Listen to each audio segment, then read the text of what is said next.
الحمدللہ وحدہ لا شریک لہ والصلاۃ والسلام علی من لا نبی بعد۔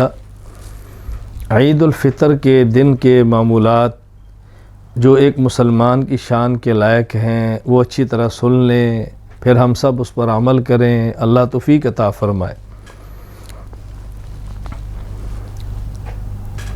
صبح سویرے جلدی اٹھنا، تہجد کی نماز پڑھنا، نماز فجر مسجد میں باجماعت ادا کرنا، ناخن تراشنا، زیر ناف بال صاف کرنا، بغلوں کے بال صاف کرنا، مونچھوں کو کترنا وغیرہ، یعنی اپنی صفائی کرنا، غسل کرنا، توفیق ہو تو نیک کپڑے پہننا، ورنہ جو کپڑوں میں سے اچھے کپڑے وہ پہننا، کوشش کریں سفید رنگ کے کپڑے ہوں۔ عیدگاہ جانے سے پہلے کھجوریں یا چھوارے طاق تعداد میں کھانا، 1، 3، 5، 7، اور اگر کھجور یا چھوارے نہ ہو تو کوئی میٹھی چیز کھا لینا۔ صدقہ فطر یا اگر کسی کچھ روزے رہ گئے ہوں تو روزوں کا فدیہ عیدگاہ جانے سے پہلے ادا کر لیں۔ صدقۃ الفطر کشمش میں 1 سا تقریباً 3.5 کلو، چھوارے 1 سا تقریباً 3.5 کلو، جو 1 سا تقریباً 3.5 کلو، گندم آدھا سا تقریباً 1.25 کلو۔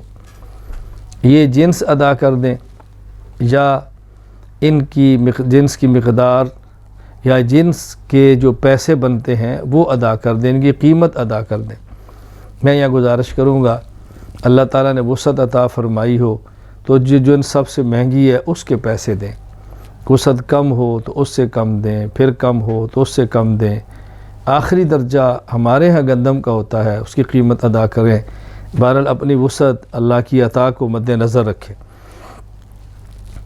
نماز عید کی ادائیگی کے لیے عیدگاہ کی طرف پیدل جائیں، کہیں عیدگاہ نہ ہو مسجد میں عید ہوتی ہو تو اس کی طرف جائیں، کوشش کریں پیدل۔ عیدگاہ دور ہو یا کوئی عذر ہو تو سواری پہ جانے میں بھی حرج اور گناہ نہیں ہے۔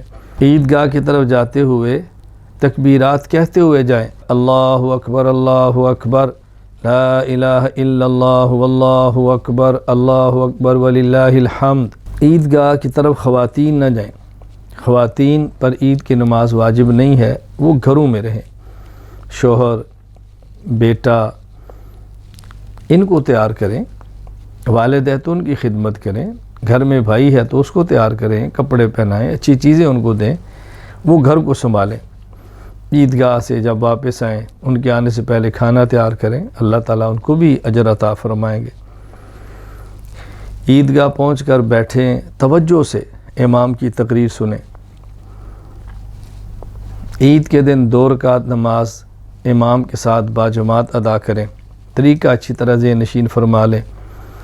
اللہ اکبر کہہ کے ہاتھ کو باندھ لیں، ثنا پڑھیں، اس کے بعد پھر اللہ اکبر ہاتھ چھوڑ دیں، پھر اللہ اکبر ہاتھ چھوڑ دیں، پھر اللہ اکبر، تیسری تکبیر کہنے کے بعد ہاتھ کو یوں ناف کے نیچے باندھ لیں، ناف کے نیچے ہاتھ باندھیں، یہ دائیں ہتھیلی بائیں ہتھیلی پر ہو، چھوٹی انگلی اور انگوٹھے سے اس کو پکڑا ہو دائیں ہاتھ کو، بائیں ہاتھ کے گھٹے کو، اور یہ درمیانی 3 انگلیاں کلائی پر ہوں، اس طریقے پر یوں یہ ہاتھ ناف کے نیچے باندھ لیں۔ اس کے بعد پھر امام اعوذ باللہ، بسم اللہ، سورۃ الفاتحہ اور ایک سورت پڑھے گا، مختری خاموش رہے، نہ سورۃ الفاتحہ پڑھے نہ کوئی اور سورت پڑھے، پھر امام کے ساتھ رکوع کرے، 2 سجدے کرے، پھر کھڑا ہو، پھر امام سورۃ الفاتحہ اور ایک سورت پڑھے گا، مختری خاموش رہے، پھر 3 تکبیرات، اللہ اکبر کہہ کے ہاتھ چھوڑیں، پھر دوسری تکبیر اللہ اکبر کہہ کے ہاتھ چھوڑیں، پھر تیسری تکبیر اللہ اکبر کہہ کے ہاتھ چھوڑیں، اور پھر اللہ اکبر کہہ کے رکوع میں چلے جائیں۔ یوں 6 تکبیرات زائد ہیں جن کے ساتھ عید کی نماز ادا کرنی ہے۔ نماز کے بعد اگر امام صاحب دعا کراتے ہیں تو دعا مانگ لیں، اگر امام صاحب نہیں کراتے تو دعا نہ مانگیں۔ پھر اس کے بعد دونوں خطبے مکمل خاموشی سے سنیں، سکوت کے ساتھ۔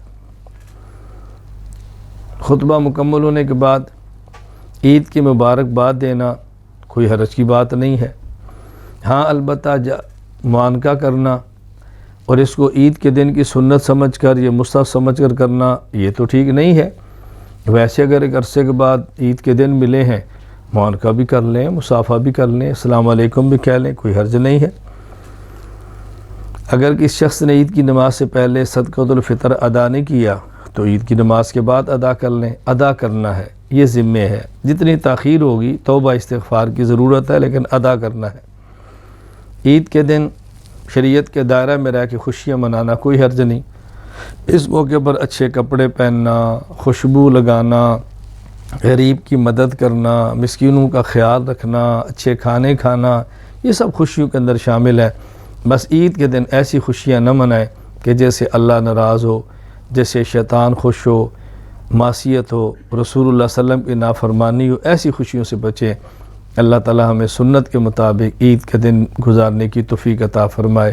وآخر دعوانا ان الحمد للہ رب العالمین۔